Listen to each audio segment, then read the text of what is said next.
അങ്ങനെ ദോഹയിലെ നീണ്ട 2 മണിക്കൂർ ലയോവറും കഴിഞ്ഞ് ഞങ്ങൾ ബോർഡ് ചെയ്തു. നേരെ പോകുന്നത് ലോകത്തിലെ ഏറ്റവും ബ്യൂട്ടിഫുള്ളായ രാജ്യങ്ങളിലൊന്നായ സ്വിറ്റ്സർലൻഡിലേക്കാണ്. ഫ്ലൈറ്റ് എന്നുള്ള വ്യൂ തന്നെ വളരെ മനോഹരമായിരുന്നു. ദോഹയിൽ നിന്ന് 6 മണിക്കൂറാണ് ഫ്ലൈറ്റ്.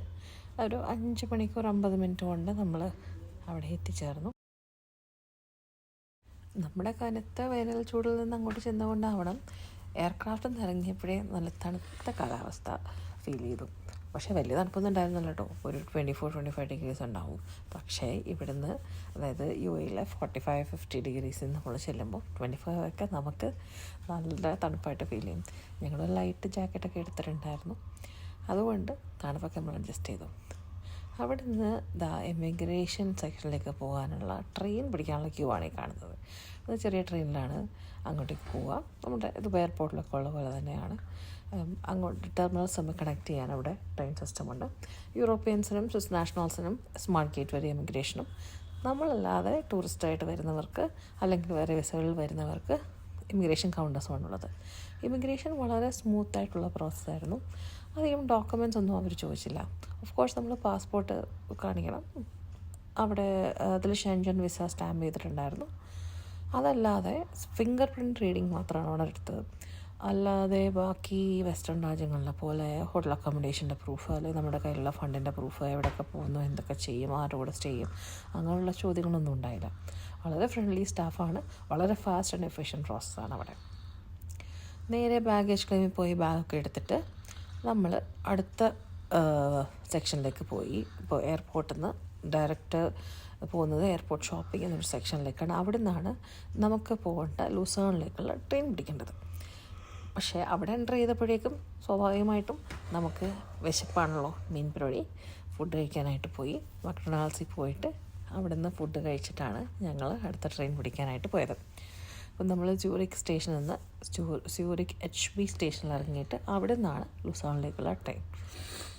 എയർപോർട്ടും പരിസരങ്ങളും അതുവഴിയൊക്കെ അതിനേക്കുള്ള വഴികളും എല്ലാം വളരെ വളരെ വൃത്തിയായിട്ടാണ് അവർ സൂക്ഷിച്ചിരിക്കുന്നത്.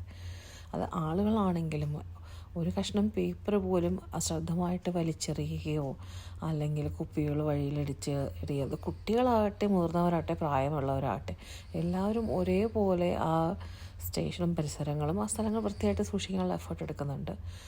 അത് കമൻഡബിളായിട്ടുള്ള ഒരു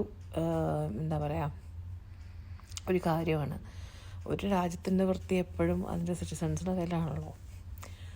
അങ്ങനെ സ്യൂറിക്കിൽ നിന്ന് ട്രെയിൻ കയറി ഞങ്ങൾ ലൂസാണിലേക്ക് പോയി. ട്രെയിൻ ടിക്കറ്റ് നമ്മളെടുത്തത് SBBയുടെ ആപ്ലിക്കേഷൻ ഡൗൺലോഡ് ചെയ്തിട്ട് അതുവഴിയാണ്.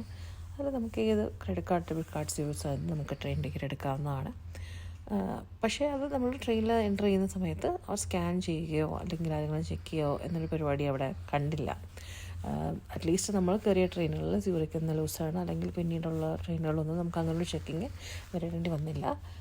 ഒരു പ്രാവശ്യം മാത്രം ഒരു ഇൻ്റർസിറ്റി എക്സ്പ്രസ്സിൽ നമ്മളുടെ ടിക്കറ്റ് ചെക്ക് ചെയ്തിട്ടുണ്ടായിരുന്നു. ബാക്കി അങ്ങനെ സ്കാനിങ് പരിപാടിയൊന്നും ഇവിടെ ഇല്ല. സ്യൂറിക്കും പരിസരങ്ങളും കണ്ടപ്പോൾ നമ്മുടെ നാട് പോലെ തന്നെയാണ് തോന്നിയത്. നമ്മുടെ നാട്ടിൽ ഇപ്പോൾ ഒരു മേജർ റെയിൽവേ സ്റ്റേഷനിൽ നിന്ന് എങ്ങനെയാണ് നമുക്ക് ഫീൽ ചെയ്യുക, അതുപോലെ തന്നെ ആയിരുന്നു. ഇപ്പോൾ നമ്മുടെ ഹരിതാവയും പച്ചപ്പൊക്കെ കേരളം പോലെ തന്നെ ഫീൽ ചെയ്തു. പക്ഷേ സിറ്റി ലിമിറ്റ്സ് വിട്ട് ബാക്കിയുള്ള ഏരിയയിൽ കൂടെ ട്രെയിൻ മൂവ് ചെയ്യാൻ തുടങ്ങിയപ്പോഴാണ് ഈ രാജ്യത്തിൻ്റെ യഥാർത്ഥ ഭംഗി കാണാൻ കഴിഞ്ഞത്.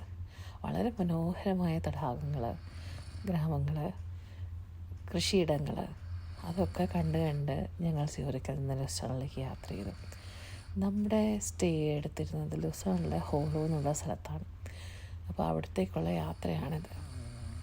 മറ്റൊരു കാര്യം നമ്മുടെ ശ്രദ്ധയിൽപ്പെട്ടതെന്ന് വെച്ചാൽ ഈവൻ ഗ്രാമങ്ങളിൽ പോലും പല വീടുകളിലും കമ്പനികളിലും സോളാർ പാനൽസ് ഇൻസ്റ്റാൾ ചെയ്തിട്ടുണ്ട് എന്നുള്ളതാണ്.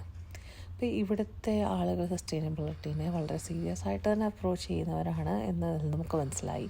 പല വീടുകളിലും, ഒരു ഇച്ചിരി വലിയ വീടുകളിലെല്ലാം തന്നെ സോളാർ പാനൽസ് വളരെ വ്യാപകമായിട്ട് ഉപയോഗിച്ചിട്ടുള്ളതായിട്ട് നമുക്ക് കാണാൻ കഴിഞ്ഞു. അപ്പോൾ എന്ത് ഭംഗിയുള്ള സ്ഥലമാണെന്നോ. ശരിക്കും ഈ വിൻഡോസിൻ്റെ വാൾപേപ്പർ പോലെ പഴയ ഇപ്പോൾ ഒരു 10-20 കൊല്ലം മുമ്പൊക്കെ ആദ്യമായിട്ട് കമ്പ്യൂട്ടർ യൂസ് ചെയ്തിട്ടുള്ളവർക്കറിയാം, നല്ല കുറേ വാൾപേപ്പേഴ്സ് മൈക്രോസോഫ്റ്റിലുണ്ടായിരുന്നു. അതുപോലെയുള്ള സ്ഥലങ്ങളാണ് ഇതെല്ലാം. ഇത് ഹോറോ റെയിൽവേ സ്റ്റേഷനിലേക്കുള്ള നമ്മൾ ട്രെയിൻ പിടിക്കാൻ വേണ്ടി പോകുന്നതാണ്. ലുസാണിലെ റെയിൽവേ സ്റ്റേഷൻ്റെ അണ്ടർഗ്രൗണ്ട് പാസ് വേ ആണത്. അവിടെ നിന്ന് ഹോറോയിലേക്ക് അധികം ദൂരമല്ല, ഒരു 15 മിനിറ്റ് ട്രെയിൻ ഉണ്ടായിരുന്നുള്ളൂ. ചോദിക്കുന്ന ലൂസാൺ ഏകദേശം ഒരു മണിക്കൂർ യാത്ര. പിന്നെ ലൂസാണിൽ നിന്ന് ഹോറോ. ഇതിനിടയ്ക്ക് ചെറിയൊരു മഴ പെയ്തുകൊണ്ട് ക്ലൈമറ്റ് കുറച്ചുകൂടി ഭംഗിയുള്ളതായി, ടെമ്പറേച്ചർ കുറച്ചുകൂടി ഡ്രോപ്പായി. എന്നാലും വലിയ തണുപ്പൊന്നുമില്ലായിരുന്നു. നമ്മൾ ഹോറോ റെയിൽവേ സ്റ്റേഷനടുത്ത് നിന്ന് ഒരു 10 മിനിറ്റ് നടക്കാവുന്ന ദൂരത്തിൽ ഒരു ഹോട്ടൽ അപ്പാർട്ട്മെൻറ്റാണ് ബുക്ക് ചെയ്തിട്ടുണ്ടായിരുന്നത്. അപ്പോൾ അവിടേക്ക് നമ്മുടെ റെയിൽവേ സ്റ്റേഷനിൽ നിന്ന് കാഴ്ചകളൊക്കെ കണ്ട് തന്നെ നമ്മൾ നടന്ന് പോയി. ഞങ്ങൾക്ക് അധികം ലഗേജൊന്നും ഉണ്ടായിരുന്നില്ല കേട്ടോ. നമ്മൾ ഈ ട്രിപ്പിന് മുമ്പ് കഴിവതും നമ്മൾ ബാക്ക് പാക്സാണ് കൊണ്ടുപോകാറ്. പിന്നെ അവിടെയൊക്കെ ലോണ്ടറി ഫെസിലിറ്റീസ് നല്ല സുലഭമായിട്ട് അവൈലബിൾ ആയതുകൊണ്ട് നമ്മൾ ഒരു വീക്കിനുള്ള ഡ്രസ്സ് കൊണ്ടുപോയി അത് വാഷ് ചെയ്ത് ഉപയോഗിക്കുകയാണ് ചെയ്യുക. നമ്മൾ വലിയ പെട്ടികൾ കൊണ്ടുപോകുന്നില്ല. അത് ഇപ്പോൾ സ്വിറ്റ്സർലൻഡ് പോലെയുള്ള രാജ്യങ്ങളിൽ, സ്വിറ്റ്സർലൻഡ് മാത്രമല്ല, ഇപ്പോൾ ഇറ്റലി അല്ലെങ്കിൽ ബെൽജിയം, അതിൽ ഏത് യൂറോപ്യൻ രാജ്യമാണെങ്കിലും നമ്മൾ ലൈറ്റായിട്ട് പാക്ക് ചെയ്യുന്നതായിരിക്കും ഒരു ട്രിപ്പിന് നല്ലത്. കാരണം ഈ വലിയ ലഗേജൊക്കെ എടുത്തിട്ട് ഈ റെയിൽവേ സ്റ്റേഷനിൽ സ്റ്റെപ്പ് കയറാനും ഇറങ്ങാനും പ്രാക്ടിക്കൽ കുറച്ച് ബുദ്ധിമുട്ടുകളുണ്ട്. അങ്ങനെ ഞങ്ങൾ ബാക്ക് പാക്കൊക്കെ ആയിട്ട് നടന്ന് നമ്മുടെ അക്കോമഡേഷനിലേക്ക് പോകുമ്പോൾ ഇങ്ങനെ മനോഹരമായ ചെറിയ അരുവികളും പൂക്കളും ഒക്കെയുള്ള വളരെ ക്വയറ്റായിട്ടുള്ള സ്ഥലമാണ് കേട്ടോ ഹോറോ. അധികം ആളുകളെ ഒന്നും പുറത്ത് കാണാൻ തന്നെയില്ല.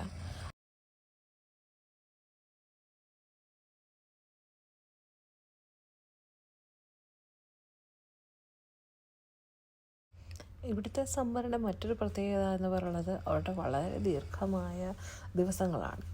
രാവിലെ ഒരു 5:30 സൂര്യൻ ഉദിച്ചിട്ടുണ്ടെങ്കിൽ രാത്രി 10 വരെയും നല്ല വെളിച്ചം ഉണ്ടാകും. അവിടെ ഇപ്പം ഏകദേശം രാത്രി 8 മണിയാണ് സമയം. പക്ഷേ നമ്മുടെ നാട്ടിലൊക്കെ ഒരു 4 മണി 5 മണി ഉണ്ടല്ലോ വൈകുന്നേരം. ആ ഒരു പ്രകൃതിയാണ് ഈ രാത്രി 8 മണിക്ക് അവിടെ ഉള്ളത്.